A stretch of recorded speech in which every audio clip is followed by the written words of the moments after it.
Bismillahirrahmanirrahim. Assalamualaikum warahmatullahi wabarakatuh.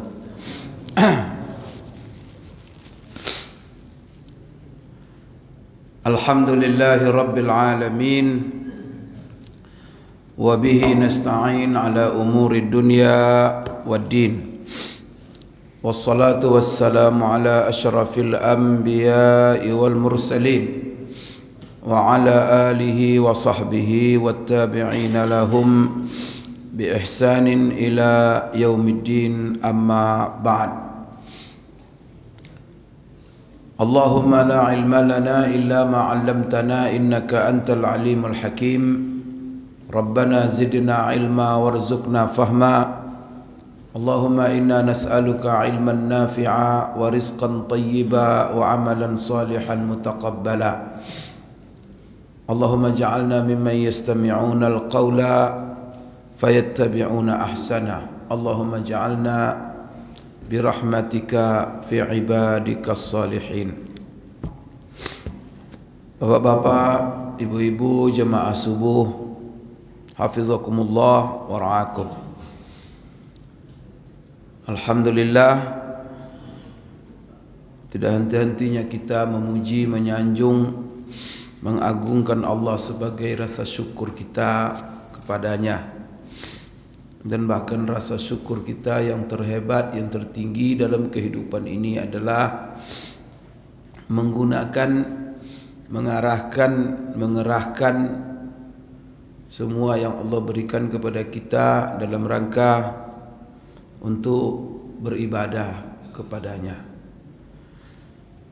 Alhamdulillah, pagi ini kita duduk kembali bersama di masjid di rumah Allah yang mulia ini untuk menyambung kembali Bapak Ibu sekalian majlis kita setiap pagi hari yang mulia ini, yaitu hari Jumat, mengenai amalul yaumi wal lailah, yaitu amalan sehari-hari.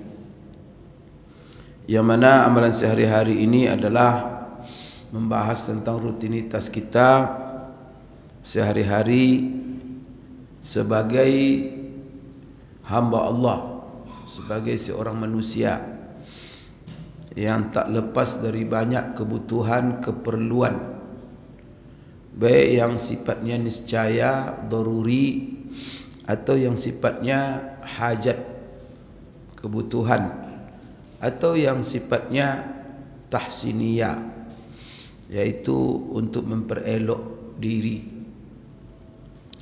Bapak Ibu sekalian, salah satu rutinitas kita setiap hari adalah keluar dari rumah dan berjalan.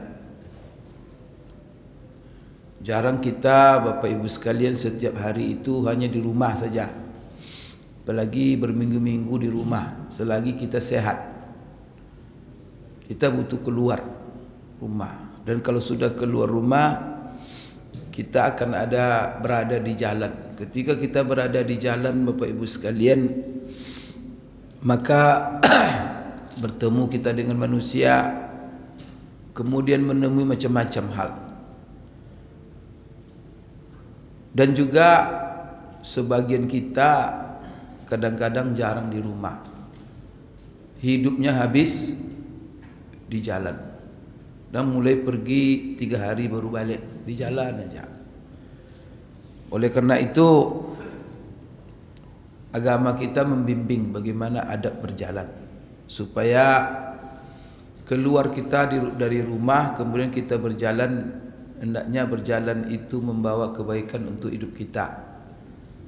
Kemudian berjalan itu jangan sampai membahayakan diri kita dan juga membahayakan orang lain, merugikan kehidupan kita baik di dunia ataupun kehidupan kita di akhirat. Setiap detik dalam kita perjalanan itu hendaknya mengandung nilai ibadah, pahala. Bahkan setiap langkah yang kita langkahkan mengandung kebaikan. Maka Bapak Ibu, ada setiap langkah yang kita langkahkan itu, setiap langkah Allah berikan satu kebaikan, Allah hapus setiap langkah itu satu dosa. Kemudian Allah tambah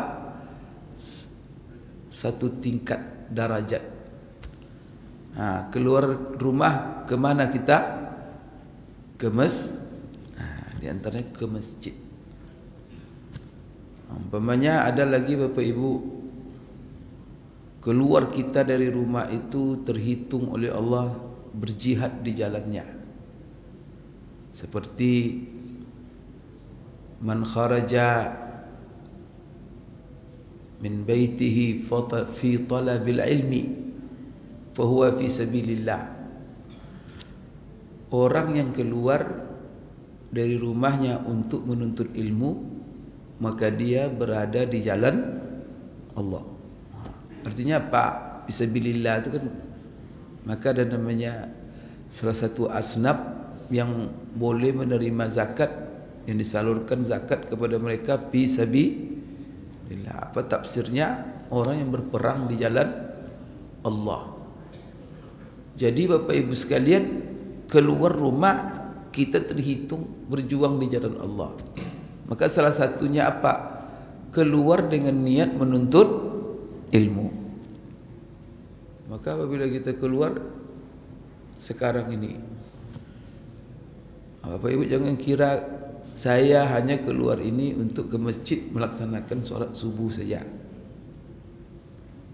Tapi banyak sekali kebaikan. Kalau kita hitung berlipat-lipat. Salah satunya apa? Keluar dari rumah untuk melaksanakan kewajiban solat subuh. Dan salah satunya apa? Setelah solat subuh menuntut ilmu. Berarti langkah-langkah kita itu macam-macam kebaikan. Maka kalau dia menyesat subuh itu pergi dia, ya lain lagi. Solat subuh dia satu duduk dia menuntut ilmu, itu lain lagi. Maka jangan kita rugi. Yang cepat pulang untuk pulang kita duduk aja di rumah, itu main handphone saja rugi kita. Atau tidur saja rugi kita. Kau Bapak Ibu niatkan. Itulah sebabnya masjid ini salah satu fungsinya adalah fungsi utama, fungsi pendidikan, tempat menuntut ilmu. Maka Rasulullah mengajarkan ilmu itu rata-rata di masjid. Dan bahkan beliau sengaja membuat majlis di masjid itu, majlis ilmu. Khususnya Bapak Ibu sekalian, ketika beliau di Madinah, selama beliau di Madinah, satu tempat di belakang Masjid Nabawi itu Suffah namanya. Jadi kalau Rasulullah selesai solat, dia ke belakang, di situ ada tempat sahabat-sahabat yang tidak punya rumah, yang tidak punya tempat tinggal, dan tidak ada orang-orang muhajirin yang mampu menampungnya. Kan mereka tinggal di masjid, ratusan orang jumlahnya. Maka Rasulullah selalu selesai solat duduk dengan mereka, memberikan ilmu, menyampaikan sabda-sabdanya, dan sahabat-sahabat lain juga ikut. Kemudian Rasulullah duduk, Rasulullah memberikan wasiat. Bapak Ibu sekalian, Rasulullah anjurkan juga barang siapa yang keluar dari rumahnya untuk menuntut ilmu. Banyak lagi Bapak Ibu sekalian seperti orang yang keluar rumahnya untuk mencari nafkah. Itu juga fi sabilillah. Kita akan bertanggung jawab membayar nafkah. Pertama, nafkah untuk diri sendiri. Karena kita dilarang Bapak Ibu menjadi beban orang lain.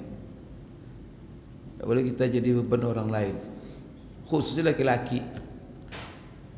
Maka apa? Harus mandiri. Itulah tugas bapak-bapak, ibu-ibu yang punya anak laki-laki, menghantarkan dia sampai dia bisa mandiri. Kalau tidak Bapak Ibu, rugi kita. Jangan sampai anak kita sudah besar, sudah pantas menikah, tapi dia masih belum mandiri. Karena tak boleh. Dia harus wajib menafkahi dirinya, kemudian menafkahi orang-orang yang menjadi tanggungannya. Berbeda ibu-ibu. Kalau ibu-ibu tak, karena ibu-ibu bukan untuk bertanggung jawab, tetapi dalam masalah nafkah. Tetapi ibu-ibu adalah orang yang diberi nafkah. Keberadaan laki-laki, maka ibu-ibu kalau dia seorang anak, wajib bapaknya yang ngasih nafkah sampai kapan? Sampai dia menikah. Kalau dia sudah menikah, wajib diberi nafkah oleh suami. Kalau seandainya suami meninggal dunia, anak sudah dewasa, wajib pula anak memberi nafkah ibunya. Wajib hukumnya. Jadi kalau kita ni bapak punya istri, ibu masih hidup, ibu miskin, wajib memberi nafkah orang tua kita. Dosa tu bukan sunat hukumnya. Kalau punya uang penghasilan, sebagian untuk istri, sebagian untuk orang tua. Itu kalau ibu. Kemudian kalau tidak ada anak yang bisa menafkahi, saudara kandung. Saudara kandung tanggung jawab. Wajib. Ini kita ini lelaki ni banyak tanggung jawabnya. Pertama lihat istri, anak-anak, orang tua, saudara. Nanti apa? Punya pula paman miskin. Kita boleh tanggung jawab. Kita laki-laki ni qawwamuna. Tapi kalau semakin banyak tanggung jawab, semakin banyak pula pahala. Itu. Maka Aisyah, ya Rasulullah, kenapa laki-laki banyak sekali pahalanya? Kan itu. Dia bertanya ke Rasulullah, kami perempuan ini tak wajib, ini tak wajib, ini. Kalau laki-laki kenapa banyak kewajibannya? Itulah. Begitulah Allah melebihkan manusia antara satu dengan yang lain. Dan Allah melebihkan pula kepada wanita. Wanita itu pahalanya yang luar biasa. Ya, berkhidmat kepada suami, kemudian menjaga anak-anak, rumah. Itulah jihadnya perempuan. Bapak ibu sekalian, siapa yang keluar mencari nafkah itu, kata Rasulullah, untuk memberi nafkah dirinya, istrinya, anaknya, orang tuanya, apa kata Rasulullah? Fahuwa fi sabilillah. Jadi kharaja, man kharaja, siapa yang keluar, yaktasib, mencari rezeki. Jadi kerja itu Bapak Ibu jangan bapak-bapak mencari rezeki, jangan dikira itu hanya cari makan saja. Rutinitas itu jadi pahala yang luar biasa. Tapi kuncinya niatkan selalu karena Allah. Niatkan selalu Bapak Ibu untuk menunaikan kewajiban-kewajiban yang diwajibkan Allah kepada kita. Jangan hanya cari makan saja. Kalau cari makan saja, dapat makan itu dapat di dunia kita, dengan bekerja itu dapat penghasilan, bisa jadi orang kaya. Tetapi Bapak Ibu tidak berarti nanti di kehidupan kita yang abadi. Kalau hanya dunia, hanya sementara. Baik Bapak Ibu sekalian, jadi keluar rumah ini dan kita berjalan supaya dia mengandung nilai-nilai pahala dan kebaikan di sisi Allah, maka dimulai dari apa? Daripada motivasi dan niat keluar rumah. Jangan sampai keluar rumah dengan niat yang tidak baik. Kalau ada niat tidak baik, kunci kamar, tidur. Kalau ada niat-niat yang tidak baik, jangan keluar rumah. Itu dipastikan minimal keluar rumah itu untuk sesuatu yang mubah. Itulah perlu kita tahu di dalam agama ini, mana yang halal, mana yang haram, mana yang boleh, mana yang tidak boleh, mana yang wajib, mana yang sunat, mana yang makruh. Keluar rumah itu sebenarnya sarana. Maka apa hukum keluar rumah itu Pak Ustaz? Ya sesuai hukumnya 5 perkara. Hukumnya 5 yang kita tahu. Ada hukumnya wajib, ada hukumnya sunat, ada hukumnya haram, ada hukumnya makruh, ada hukumnya mubah. Tergantung kita Bapak Ibu sekalian keluar untuk apa. Kalau barang yang menjadi tujuan kita itu adalah sesuatu yang wajib, wajib dia keluar. Berarti apa? Keluarnya Bapak untuk Jumat. Solat Jumat wajib. Tidak mungkin dia solat Jumat kecuali keluar dari. Maka keluar rumah itu hukumnya wajib. Seperti kita sudah kontak kerja dengan pemerintah di kantor pegawai. Itu wajib kita laksanakan kontrak itu. Karena di belakang kontrak tiap bulan nerima gaji. Gaji diterima atas kontrak apa? Kerja. Tidur aja di rumah. Tiba nerima gaji baru keluar. Astagfirullah. Ini uang haram nih. Kenapa? Terima duit tidak sesuai dengan kontrak. Gaji diterima, kerja tak ada. Apalagi kalau pengawasan lemah. Kalau orang Islam tidak diawasi oleh pengawas-pengawas manusia, tetapi dia merasa pengawasan pertama adalah pengawasan Allah. Takut dia kepada Allah. Begitu juga Bapak Ibu kalau untuk sesuatu yang sunat pula hukum keluar rumah. Kalau haram niatnya, maka jangan keluar rumah. Saya keluar rumah pengen berjudi hukumnya haram. Dan Bapak baru bisa berjudi kalau keluar rumah. Ya kan? Berarti keluar rumah untuk berjudi itu hukumnya sudah haram keluar rumahnya dan juga judinya haram. Terhitung menjadi dosa semuanya. Kendaraan pun yang kita pakai untuk berjudi itu juga haram hukumnya kita pakai. Karena kendaraan itu nikmat Allah. Kaki yang Bapak langkahkan untuk pergi berjudi itu haram hukumnya menggunakannya. Itu dihitung semuanya itu. Haram hukumnya udara yang kita hirup. Setelah itu kita gunakan untuk yang haram. Itu bayangkan semuanya itu. Dia bukan perkara haram itu saja. Semua wasail haram itu nanti dihitung oleh Allah semua. Karena kita pakai nikmat Allah. Maka kalau kamu buat yang haram, buat nikmat sendiri. Jangan pakai nikmat Allah. Pakai kaki buatan sendiri. Pergi ke tempat yang haram itu, betul-betul pakai mata kan, supaya jalannya lihat. Jangan pakai mata ni buat Allah yang diciptakan Allah untuk kita itu. Pakai buat mata yang lain. Bisa itu? Kalau tidak bisa, jangan gunakan itu. Kalau digunakan, tanggung jawab nanti. Sudah melakukan yang haram dan semua itu juga akan menjadi saksi itu nanti semua. Mata, telinga, tangan, kulit kita ni pun. Ini Bapak Ibu kalau kita sentuh yang haram. Lengket itu. Dia ini sidik jari, seperti sidik jari. Tidak akan pernah tu.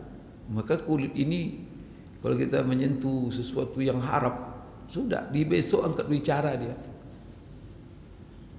Ini Bapak Ibu, kalau dia merasakan sesuatu yang kita bawa, hati juga pikiran, itu dipertanggungjawabkan semuanya.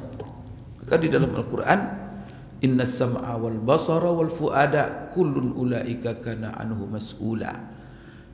Semua yang kamu dengar, pendengaran, penglihatan, hati, pikiran, semuanya akan dimintai pertanggungjawabannya.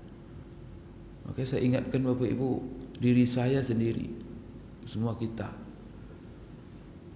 jangan keluar rumah kecuali untuk yang baik-baik. Kalau yang baik-baik Bapak Ibu, kalau saya sebagai ustaz diundang ceramah, keluar niatnya memberi ilmu, kalau mati di jalan mati syahid itu. Subhanallah. Karena yang mencari ilmu saja mati syahid, apalagi yang memberi ilmu. Maka capek-capek pun keluar, kena pahalanya banyak, rugi. Itu luar biasa. Kesemangat orang Islam itu semangat semua. Kemudian Rasulullah bilang, kalau kamu ingin bercita-cita menjadi sesuatu, kun aliman, jadilah kamu orang yang berilmu. Atau kun mualliman, jadilah kamu seorang guru atau seorang yang belajar, atau minimal menjadi pendengar ilmu. Bapak Ibu sekalian, pada minggu yang lalu kita jelaskan salah satu adab juga di samping niat tadi, Bapak Ibu sekalian. Kemudian kemarin kita sudah berbicara tentang adab berpakaian. Itu semua diterapkan ketika kita keluar di jalan. Ada adab berpakaian yang kemarin itu.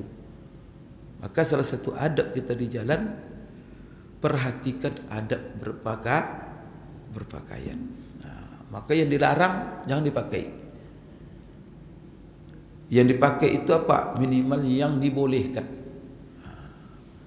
Dan yang bagusnya bahwa kita dalam berpakaian mencontoh apa yang telah diajarkan Rasulullah sallallahu alaihi wasallam. Kemudian Bapak Ibu sekalian, ketika kita berjalan keluar rumah setelah pakaian kita apakan? Maka kita melangkah. Dahulukan langkah kanan. Karena Rasulullah sallallahu alaihi wasallam kana yuhibbut tayammuna fi amrihi kullihi. Rasulullah itu senang untuk memulai dengan kanan dalam seluruh perkara hidupnya. Dalam hadis yang lain Aisyah mengatakan, dalam perkara yang baik-baik dia selalu mulai dengan kanan. Dia keluar dengan langkah kanan. Setelah itu Bapak Ibu, kalau pakai sandal, pakai sepatu juga mulai dengan kaki kanan. Ketika keluar rumah dengan langkah kanan, jangan lupa berdoa kemanapun keluar. Kalau kita keluar rumah buat tempat kerja, mencari nafkah, ke pasar untuk belanja, ada hajat, bersilaturahim dengan saudara, ke masjid, ke pertemuan-pertemuan, jangan lupa berdoa. Rasulullah mengajarkan doa, Bismillahi tawakkaltu ala Allah, la hawla wa la quwata illa billah. Ini ada 3 doa kemarin yang kita sudah jelaskan. Jangan lupa Bapak Ibu sekalian. Karena Allah berjanji, sebagaimana dikatakan Rasulullah, kufita wa wuqita. Kamu akan diberikan apa yang kamu cita-citakan, harapkan. Kemudian Allah akan menjaga kamu. Wuqita, kamu akan dijaga. Siapa yang menjaga? Allah. Jangan lupa itu ya. Keluar rumah, baca doa keluar rumah. Minimal Bismillahi tawakkaltu ala Allah, la haula wa la quwata illa billah. Doa ini kalau Bapak Ibu ya, zikir ini mengandung doa, kemudian mengandung zikir yang maknanya dahsyat. Iman kita ini subur ribuannya. Ya Allah, aku mulai langkahku ini dengan menyebut namamu, dan aku keluar minta tolong dengan menyebut namamu ya Allah. Setelah itu apa? Saya punya rencana, saya punya tujuan. Saya serahkan semuanya kepadamu ya Allah. Tidak ada kekuatan, tidak ada upaya, tidak ada daya, kecuali dengan izinmu. Tawakal. Jadi kita melangkah mantap, Bapak Ibu. Itu tidak ada dalam agama kecuali agama kita, Bapak Ibu. Doa semantap itu tuh. Kalau kita bahasa Indonesia kan, kalau ada orang lain agama apapun dia tuh kemudian punya keyakinan, itu indah sekali doa-doa itu. Siapa yang mengajarkan? Rasulullah sallallahu alaihi wasallam. Kemudian ada lagi doa kemarin, ya Allah. Itu sebenarnya kan itu meminta kalau bismillahi tawakkaltu. Kemudian ada lagi doa perlindungan ketika keluar, berlindung kita dari hal-hal yang tidak kita kepengen terjadi dalam diri kita ketika kita keluar rumah. Ada berapa kemarin? Bapak Ibu ya, dipraktekkan dia. Kalau tidak bisa bahasa Arabnya, doa-doa seperti ini bisa bahasa Indonesia. Ulama mengatakan seperti Imam Nawawi, ya doa-doa yang tidak bisa diindonesiakan itu dengan bahasa kita, doa-doa, zikir-zikir dalam solat saja. Kalau doa-doa yang lain silakan bahasa Indonesia kalau kita tidak mampu menghafalnya dalam bahasa Arab. Tapi afdolnya dengan bahasa yang diucapkan oleh Rasulullah sallallahu alaihi wasallam. Apa itu doanya kemarin? Kalau bismillahirrahmanirrahim itu di situ ada mengandung Bapak Ibu penyerahan diri, dan situ ada permohonan minta supaya tujuan kita tercapai. Kemudian juga kita berdoa berlindung kepada Allah dari hal-hal berikut. Apa itu? Allahumma inni a'udzubika min an adilla au udhal au azilla au uzal au azlima au uzlam au ajhala au yujhala alayya. Itu 4 perkara kita berlindung kita kepada Allah Bapak Ibu sekalian, supaya tidak terjadi ketika kita di jalan. Apa itu? Ya Allah, aku berlindung kepadamu daripada tersesat dan disesatkan. Kita keluar nyasar, tak balik-balik nanti, panik kita. Berarti apa? Keluar kita sampai ke tujuan, tidak tersesat di jalan dan tidak disesatkan orang. Kemudian an azilla au uzal, tergelincir. Kita kan kadang jalan bisa tergelincir secara fisik atau tergelincir dalam kehidupan. Ya Allah, aku berlindung jangan sampai aku keluar rumah ini tergelincir aku nanti, atau digelincirkan orang. Kemudian apa lagi? Ya Allah, aku keluar rumah berlindung kepadamu daripada apa? Jangan sampai aku menzolimi siapa saja. Dan juga ya Allah, aku berlindung jangan aku sampai dizolimi. Kemudian Bapak Ibu sekalian, terakhir itu aku berlindung kepadamu ya Allah daripada sikap-sikap bodoh. Kemudian aku dibodoh-bodohi orang, tipu-tipu orang, dibodoh-bodohin orang. Kan hebat doa itu Bapak Ibu. Kalau selamat kita dari yang 4 itu, enaklah berjalan itu nikmat. Tapi kalau Bapak Ibu di jalan ditipu orang, dizolimi orang, disesatkan orang, pulang dengan penuh kesal, panik, stres. Bapak Ibu sekalian, itu doa ya. Kemudian kalau bisa doa untuk masjid, kemarin ada lagi satu. Doa masjid minta cahaya. Ya Allah, aku mohon kepadamu cahaya di hatiku, cahaya di lidahku, cahaya di pendengaranku, cahaya di penglihatanku, kiri kanan, di atas, depan belakang. Ya Allah, penuhilah hidupku dengan cahaya. Itu khusus doa keluar ke masjid. Itu Bapak Ibu. Kemudian Bapak Ibu sekalian, berjalanlah kita. Setelah berjalan Bapak Ibu, ketika kita berjalan, apa adabnya? Berjalan dengan seimbang, dengan normal. Kalau bahasa kitanya berjalan normal. Kemudian dan juga normal dan berjalan dengan tawadhu, merendahkan hati kepada Allah. Artinya apa? Jangan berjalan orang yang sombong. Jadi berjalan jangan dengan sombong dan jangan berjalan angkuh. Maka cara jalan kita itu berarti ada cara jalan orang yang sombong, yang angkuh. Tapi berjalanlah dengan tawadu, bersahaja. Allahu Akbar. Sekarang Pak Ustaz tidak ada kita jalan, jarang. Kita pakai motor kita sekarang. Kita pakai mobil. Begitu juga Bapak Ibu, praktekkan tawadu. Kalau kita mau motor. Apa tawadu?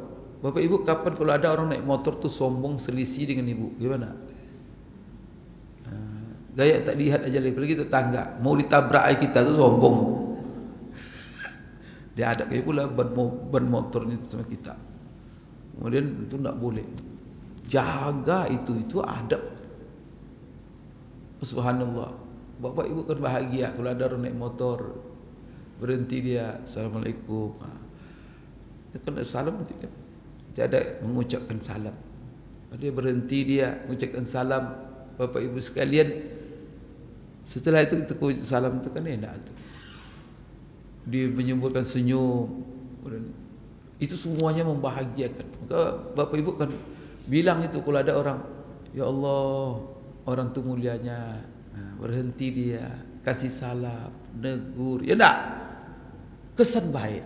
Tapi kalau apa, dia tetangga kenal, jalan lah lalu aja, gitu. Mukanya masam aja. Ada apa barangkali bertengkar dengan istrinya barangkali itu. Akan itu banyak. Kalau begitu terus, sombong sekali itu orang. Pasti kita bilang gitu kan. Itu bapak ibu tu perhatikan, itu ada. Maka itu disuruh tawadu. Maka di sini tidak boleh kita angkuh dalam berjalan dan tidak boleh mengangkat kepala, mengangkat hidung gini memandang tak lihat orang lain. Kita ya ikhtiar dan sombong. Kemudian tak boleh kita memalingkan muka ketika kita bertemu dengan orang. Apalagi ketika kita berbicara.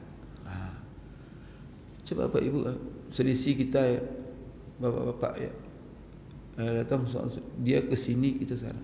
Itu pas selisih dan gini kan kita. Gimana itu? Apalagi itu orang yang kenal dengan kita. Pasti nih sampai ke rumah kita itu apa kita kira? Kok dipalingkan di mukanya? Maka dalam Quran itu, Quran bapak ibu yang mengatur itu. Bayangkan itu. Jadi kalau Quran langsung ayat, Quran itu kan cuma 6.000 untuk mengatur suku dia. Maka kalau Allah tegaskan satu hal, langsung ayat Quran. Itu luar biasa itu. Salah satu yang diatur dalam masalah dalam Al-Quran itu adalah masalah adab berjalan. Apa kata Allah di dalam dan ini bapak ibu dalam surah Luqman. Maka surah Luqman itu tuntaskan, hafal, amalkan. Pahami dengan baik. Baca surah Luqman itu selalu supaya ingat kita apa adab-adab yang perlu.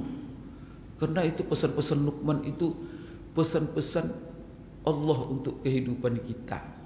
Maka Allah abadikan pesan-pesan dia kepada anaknya. Karena itulah yang menjadi pesan Allah untuk kehidupan manusia. Dan itu disampaikan Luqman kepada anaknya. Wa iz qala Luqmanu li ibnihi ya bunayya. Ketika Luqman mengajarkan anaknya dengan berkata, buat poin-poin itu bu, 1, 2, 3 sampai bapak ibu. Ini yang harus diajarkan kepada anak-anak kita. Jadi kalau bapak ibu ditanya apa yang harus saya ajarkan kepada anak-anak saya, baca surah Luqman. Tak perlu buka-buka buku pendidikan. Apa kira-kira? Baca surah Luqman. Ambil poin-poinnya. Tak paham tanya ustaz. Apa-apa saja ustaz yang harus saya apakan. Maka apa yang pertama itu yang penting.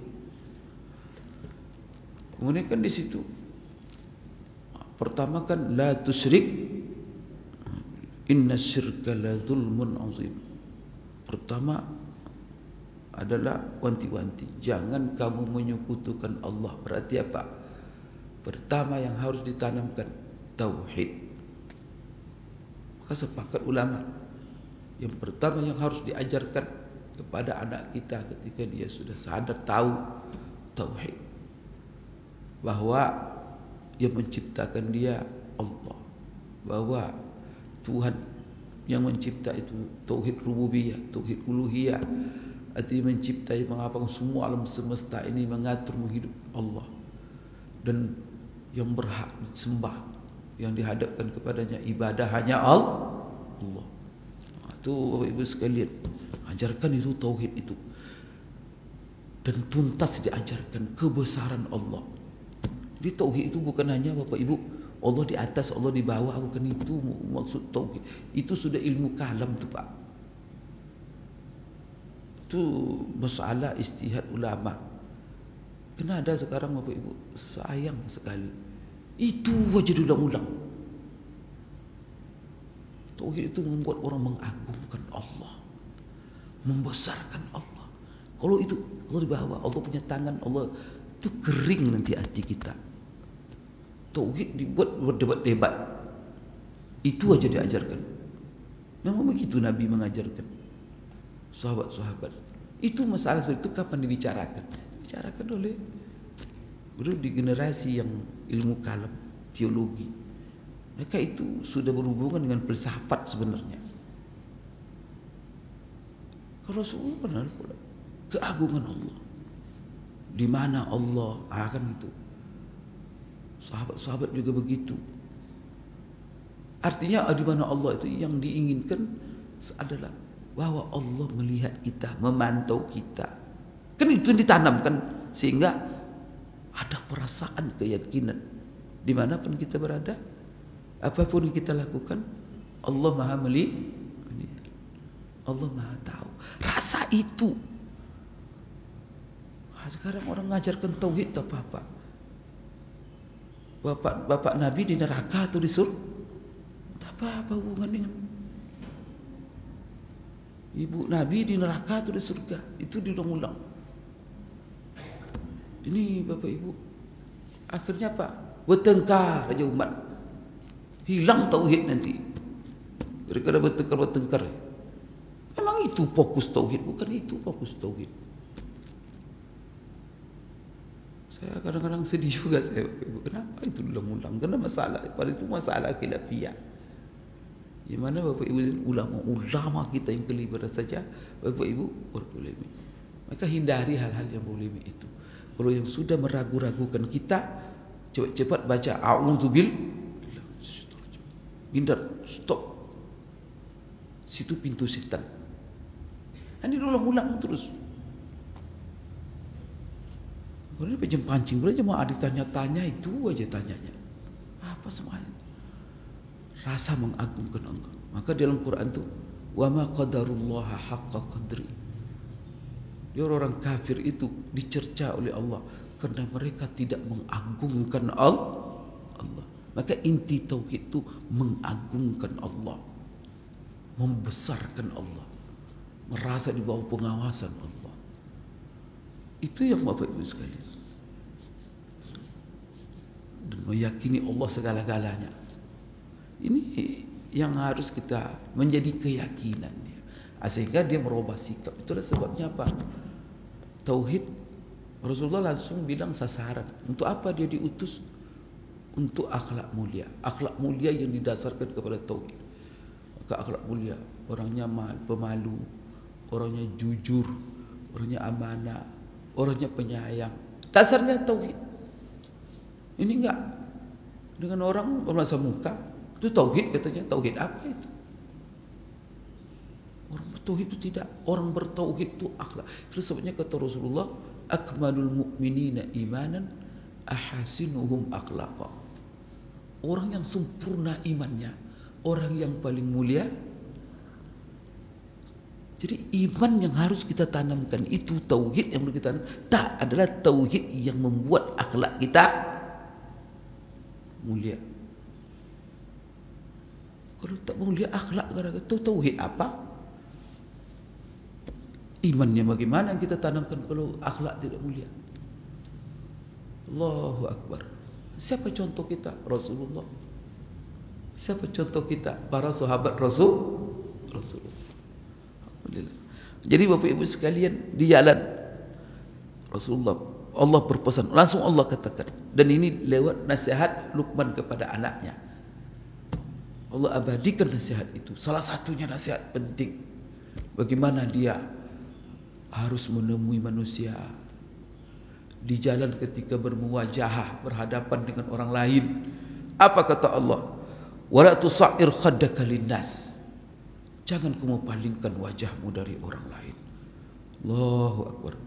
Ada orang sekarang Bapak Ibu, karena rajin ke masjid ketemu orang, la ilaha illallah, tak dibacanya ayat ini.